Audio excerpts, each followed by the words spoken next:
Hi,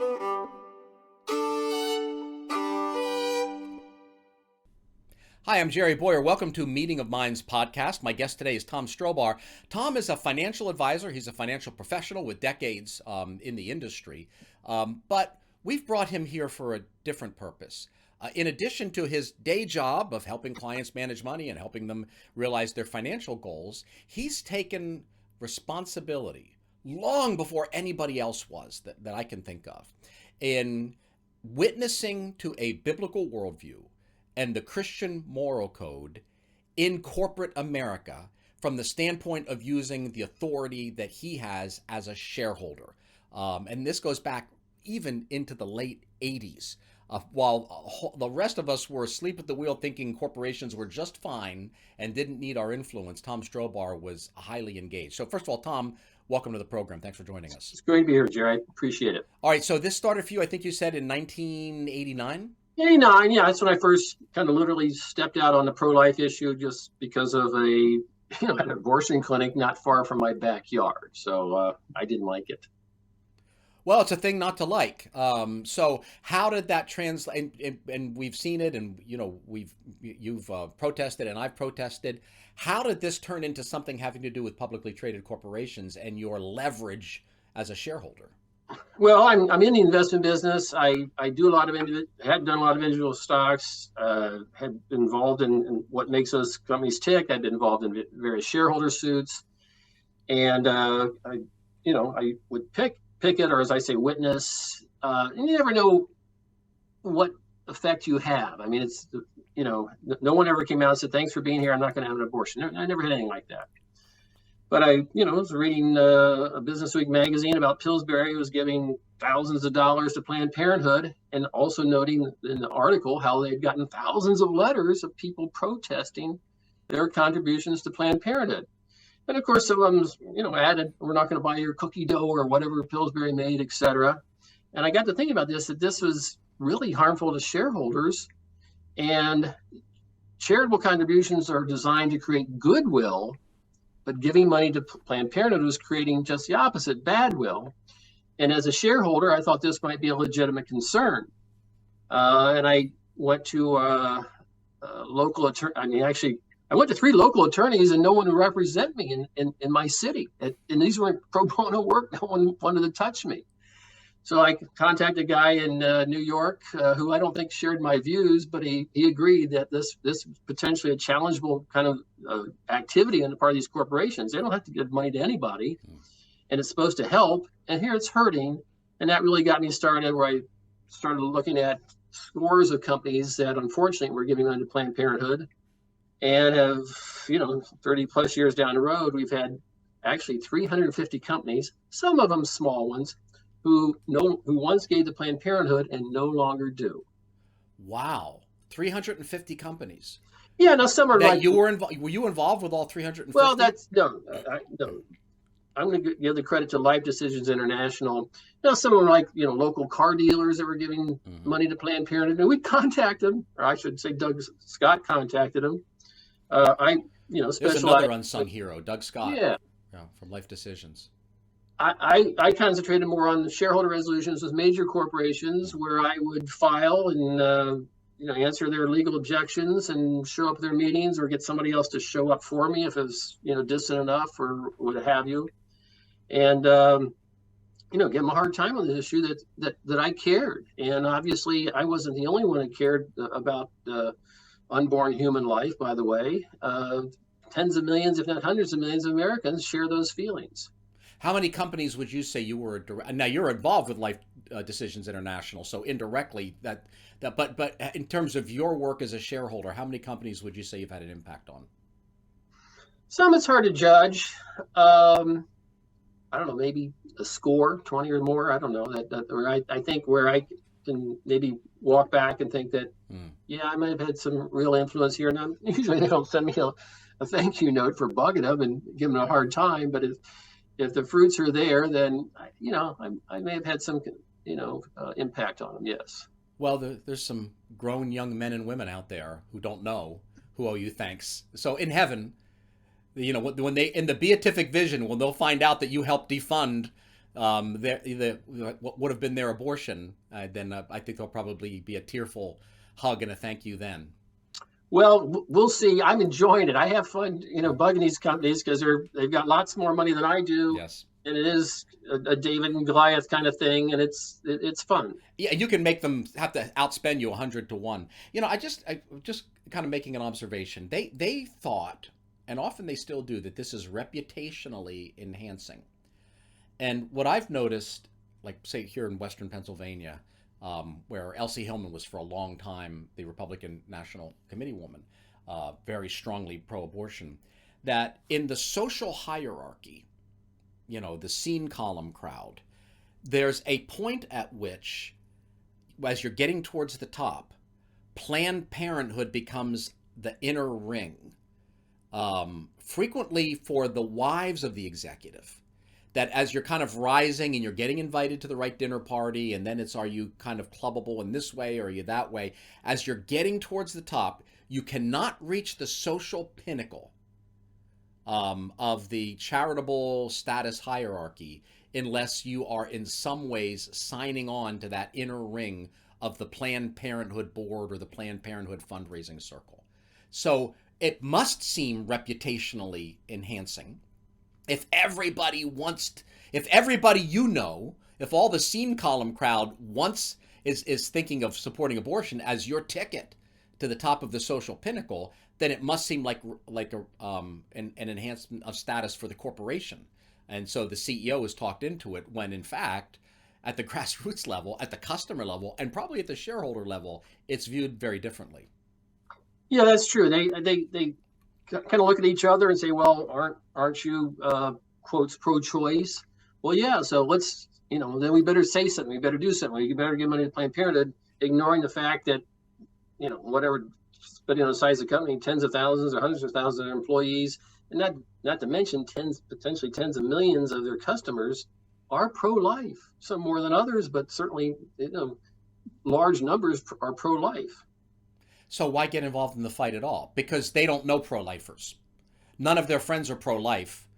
That's some distant, weird species of people in the Deep South or something, or backward Catholic grandmothers. Those are the only pro-lifers. Everybody who's anybody understands we need reproductive choice. So essentially, it's their social isolation, I think, that causes them to misunderstand that they are vastly increasing reputational risk when they give money to Planned Parenthood.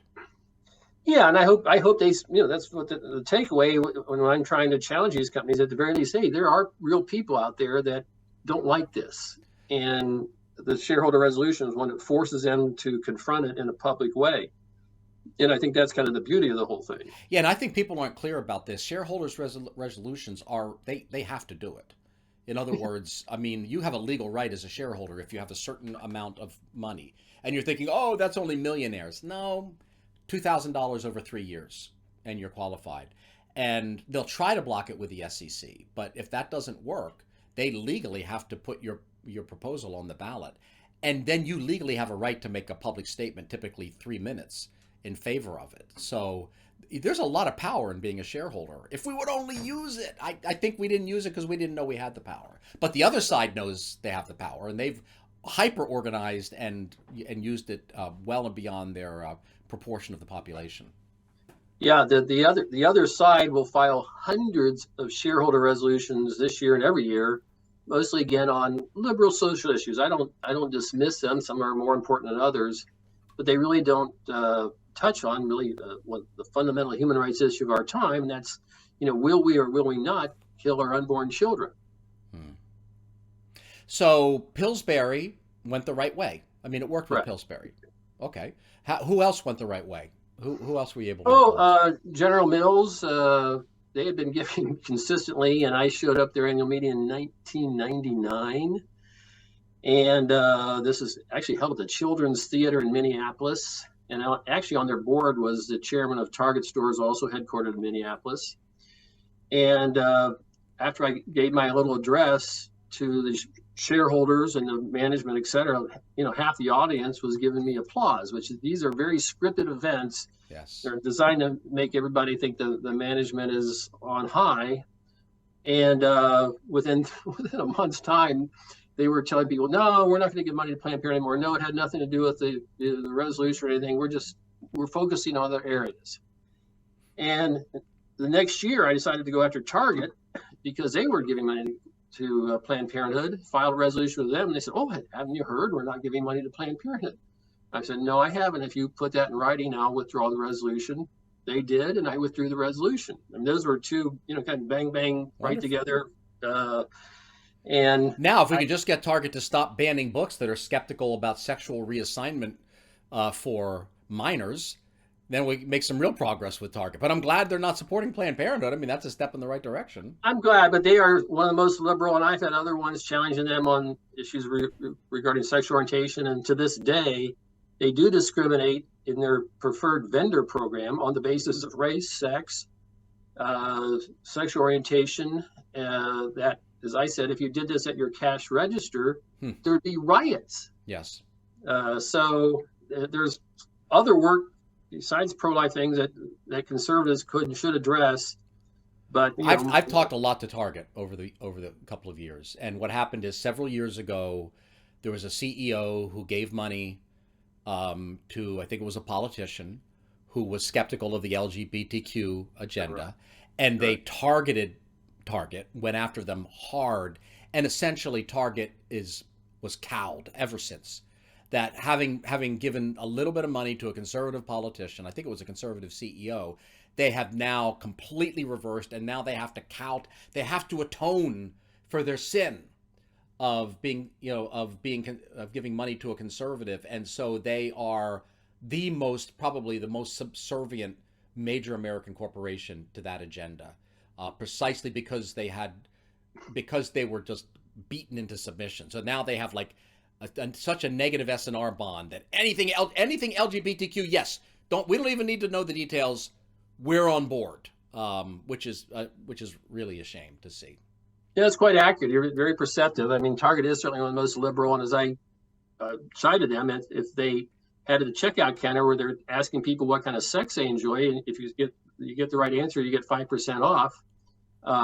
There'd be riots. But that's what they do every day when they choose vendors who they buy and their supplies and other things from, and that's just another aspect of liberalism gone crazy. Right, and they do it with the content provision of books. But I asked them, you banned a book, Deborah So's book, for example, Abigail Schreier's book, because it was skeptical about sexual reassignment for minors. Well, we don't want to do anything harmful. We have a policy. And I asked them repeatedly, can you give an example of a single book that you have excluded from a liberal point of view using these standards? In other words, I see that you've used a harmfulness standard, which is, of course, very subjective. So you think it's harmful to say 16-year-olds, 15-year-olds, hold off on the chemical castration, until you're a grown-up and you can think about this more clearly. You think that's harmful. Is there anything coming from the left side that you think is harmful? And they could not give a single example because it was never about harmfulness. It was about kowtowing to a specific interest group that had essentially humiliated them and essentially owns them. All right, now I want to talk about Chevron because that's a biggie, and you were involved with getting Chevron. You mentioned AT&T, which, by the way, still isn't giving. I checked; they're still not giving the Planned Parenthood. So well done. That lasted a long time. Tell me the story of your involvement with Chevron and Planned Parenthood funding. Well, Chevron was giving $26,000 a year to some sort of Planned Parenthood cause, if you will, or at least they thought they were. The money was certainly going there. And I decided to file a shareholder resolution and kind of, bring it home to them that people do oppose this. And I worked with a gentleman out of California, Greg Cunningham, who specializes in graphic pictures of aborted children. That's one of his ways of calling attention to this issue. And wanted to know if I would do it. And I thought, well, I never did it that way before, but I thought, why not? Let's go for it.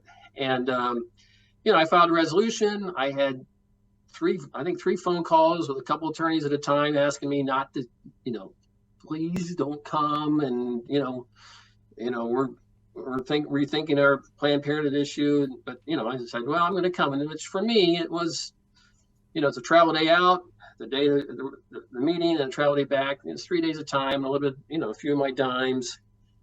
But I went and I had a banner with a severed head of unborn child on one side, courtesy of Planned Parenthood, and a severed head of a full-grown adult, full-grown human being on the other side, courtesy of ISIS. And I stuffed it in my pants behind my sport coat because they took all my papers, they took my cell phone. They put me in a special section where the proponents, shareholder proponents, sat. But when my time came, I got up and I helped, unfold the banner. It was like, 36, 40 inches long, foot high, held it up high for everybody at the annual meeting to see, and said, this is what we're giving money to. This is what Planned Parenthood does. And this is a very disturbing picture. We're all adults here. You've seen similar things like this before, but that's what our charitable dollars are going to do. And when was this? What year? This is 5 years ago. Okay, 5 years ago. Got it. Yep.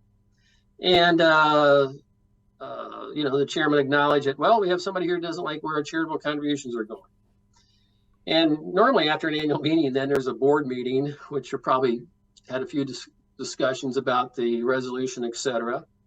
And they never gave again. And within months, they were answering my own emails saying that we have no intention to give money to Planned Parenthood in the future.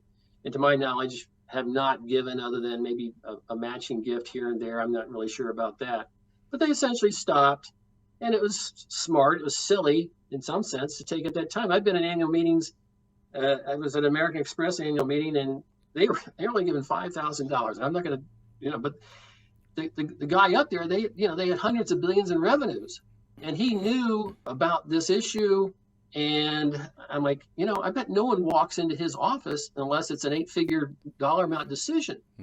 And here he's worried about a $5,000 contribution.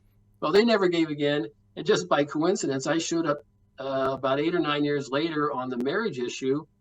And my correspondence is usually with their head legal counsel.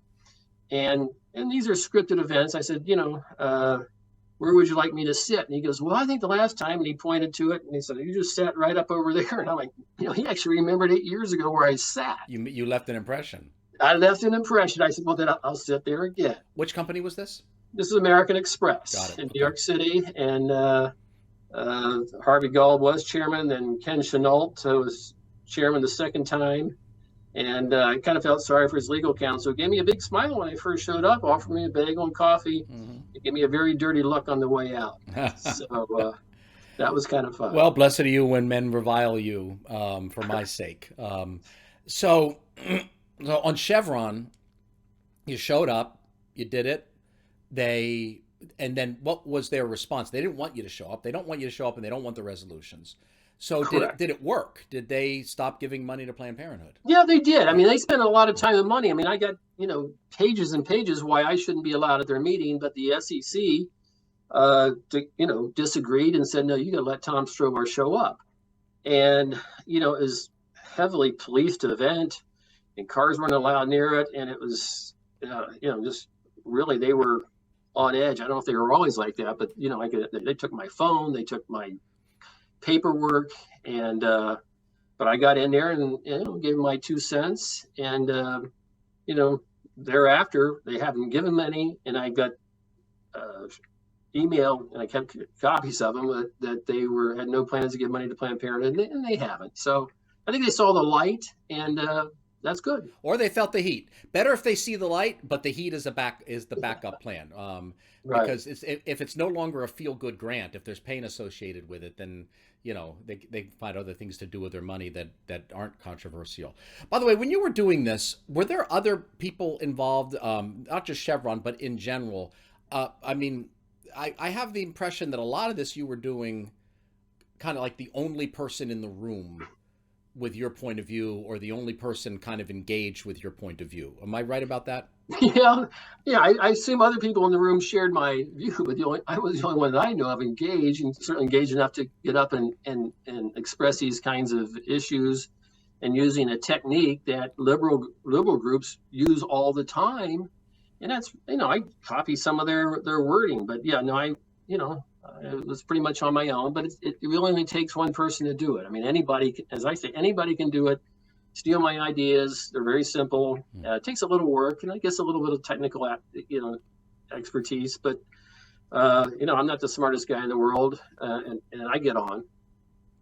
I'm not sure this is a smarts game. I think this might be a guts game. I mean, being willing to stand in a room holding up that photo of a you know a decapitated baby, decapitated adult.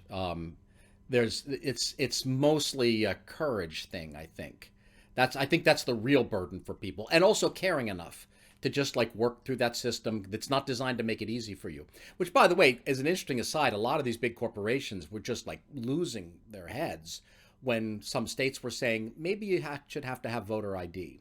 Maybe you should have to show your ID before you can vote.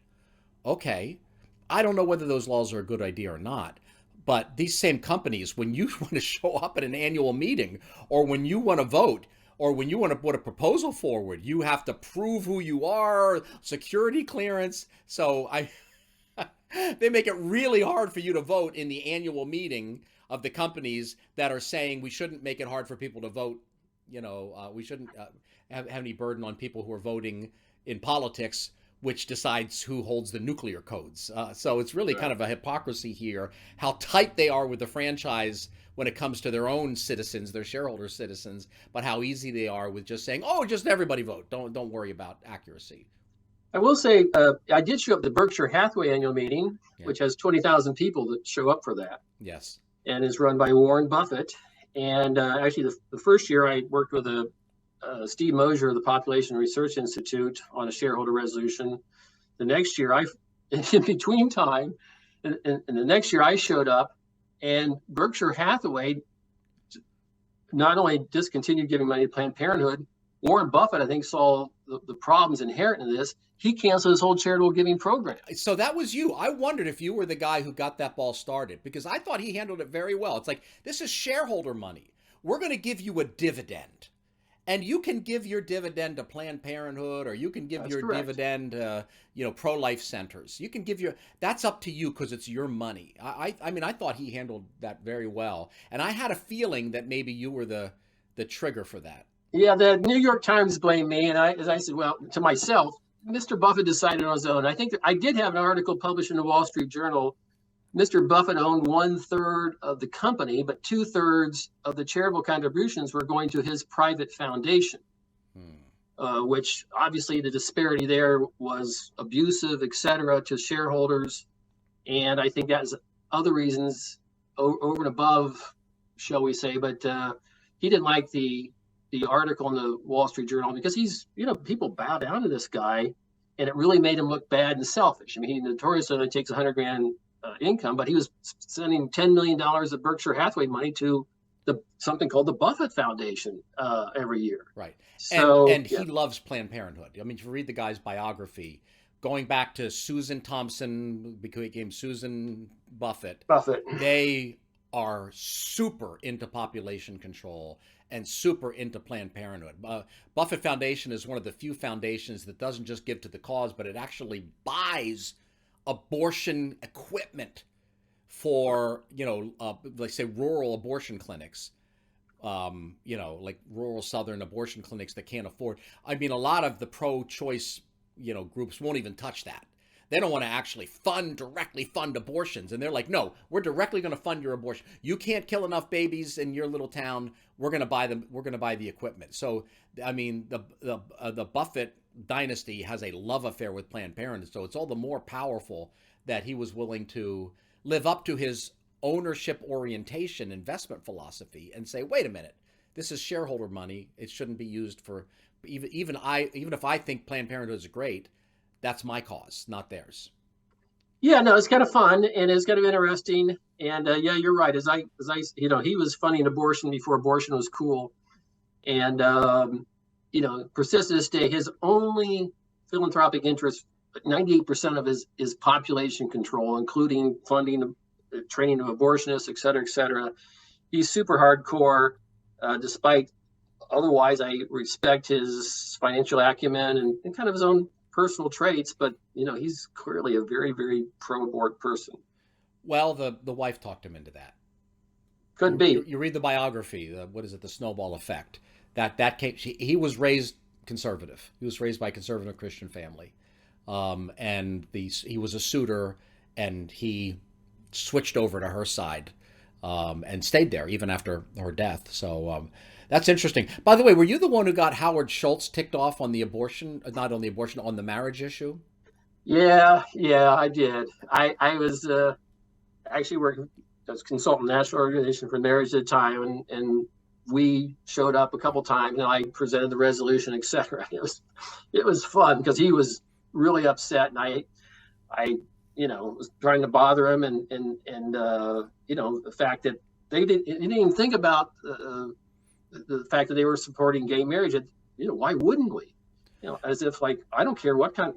Just like abortion, everyone I know is in favor of it. Who are you? Yeah, and all right thinking people must be in favor of it, but no, he was visibly disturbed in some sense at the annual meeting when we had a little chat, shall we say? As I recall, he said, "If you're against gay marriage, I don't want you to own shares in Starbucks." Yeah, he invited me to sell shares, which technically he's not supposed to do. He's supposed to encourage people to buy shares. Of course, he is. Yeah. So, that was one of his responses. If you don't like it, you can sell your shares. Also, my thought about this is, you went public, didn't you? I mean, Starbucks is no longer a privately held corporation.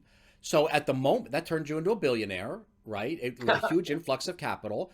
The price of that is you no longer get to decide who owns shares. That's what a publicly traded corporation is. You can't fire shareholders. The only way to fire shareholders is to buy them out and take it private again and spend your fortune that way. Until then, really, it's none of your business who owns your shares or not. You have no authority over them. They have authority over you. When he said that, that really ticked me off. And and it's interesting to find out that was you.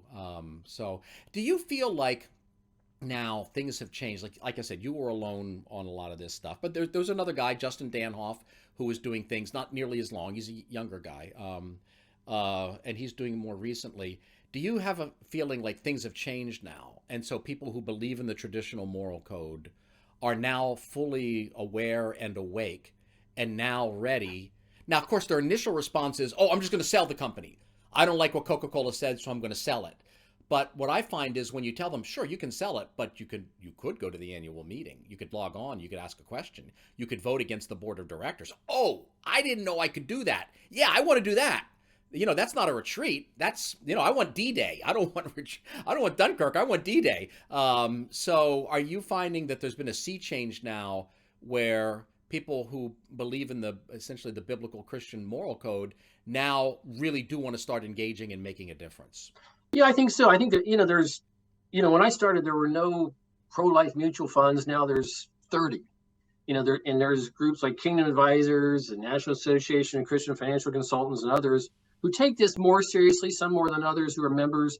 Yeah. But I do think there's much more interest in, because one, it works. And the liberals have co-opted this as if they're the only voice on the planet. And it's time for conservative voices, people who believe in traditional values, to start standing up and literally saying things, that at these annual meetings, But you can't do it if you don't own. You got to own shares. So some of these groups you've mentioned, some of these groups sell it all, and so they lose their authority. But some of the newer groups are saying, no, we'll own and we'll use the authority. You see, to me, there's a pretty big difference. You couldn't do it unless you were a Starbucks shareholder.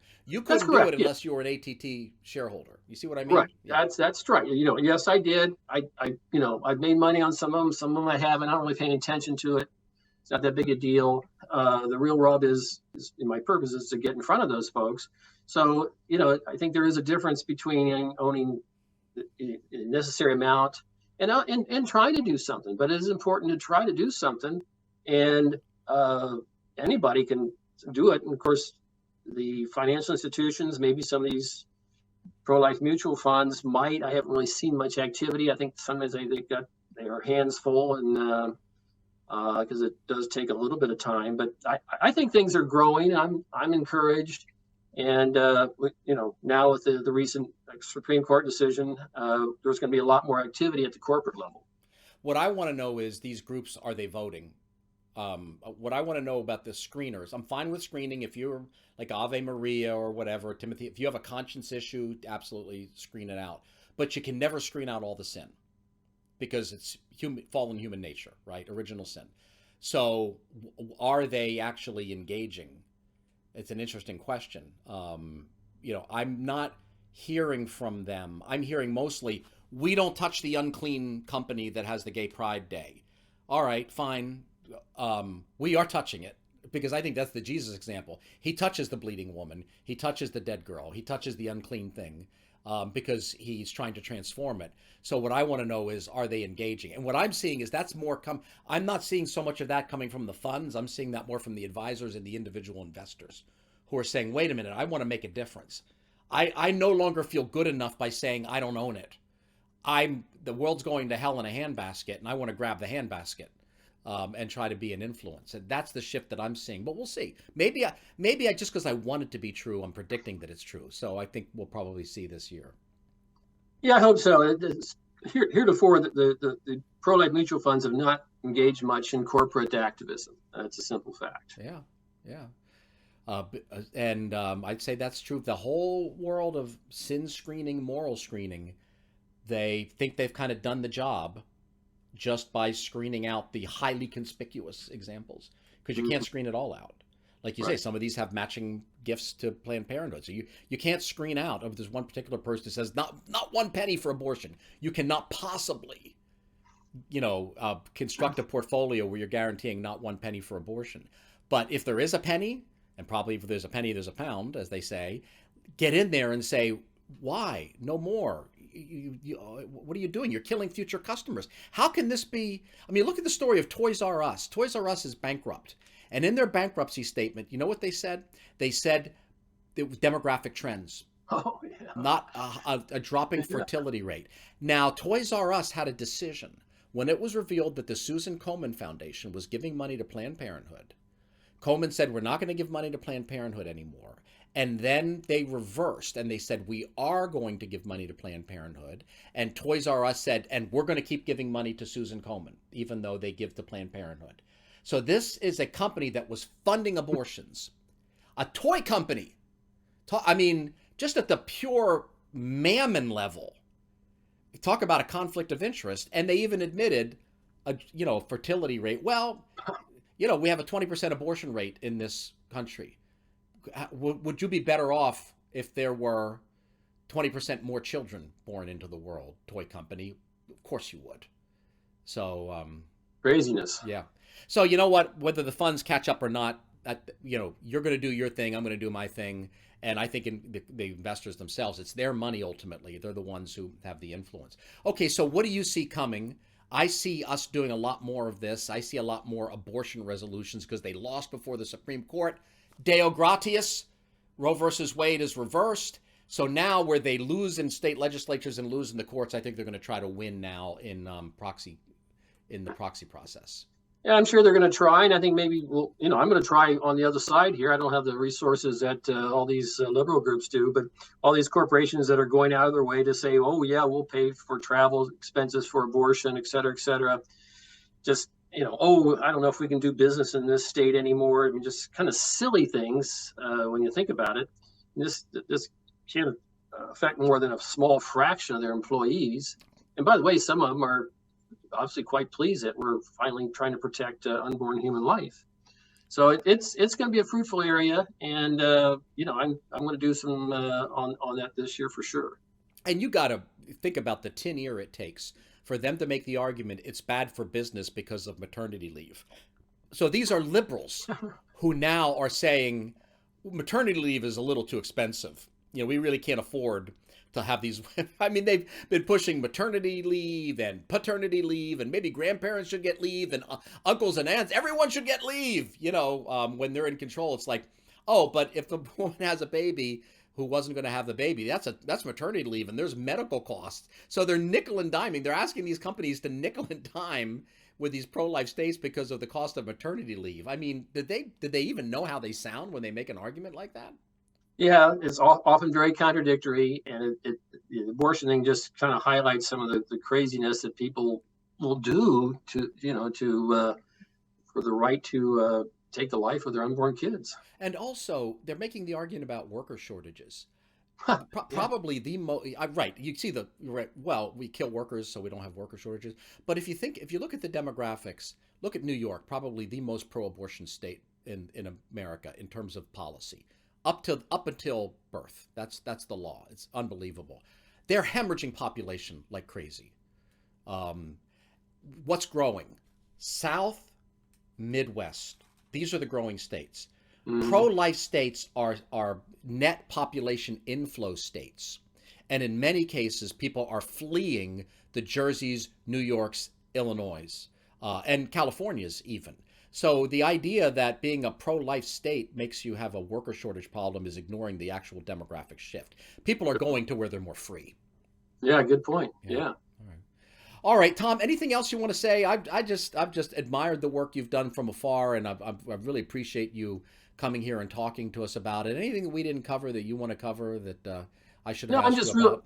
I appreciate your interest. I think I am encouraged. I mean, I think, we all have work to do in our life. This is obviously some part of mine. And, I'm going to do as much as I can, as long as I can. I'm enthused about doing pro-life work. Me too. Yeah, so am I. I'm really optimistic about the future. I'm really looking forward to this coming year, and maybe coordinating with you if you're willing, sharing some Sure. of your expertise with us because they have a lot of tricks in their toolbox, and you've seen them all. I've seen a few of them. The way they play with dates or the way they try to do no action letter, ordinary business rules. You've seen them all, and I would love to have your help. And I'm very optimistic about a pro-life future because God is sovereign. Tom Strobar, thank you so much for being with us on Meeting of Minds. Most welcome. Thank you. God bless and Godspeed to you and your work. Thank you.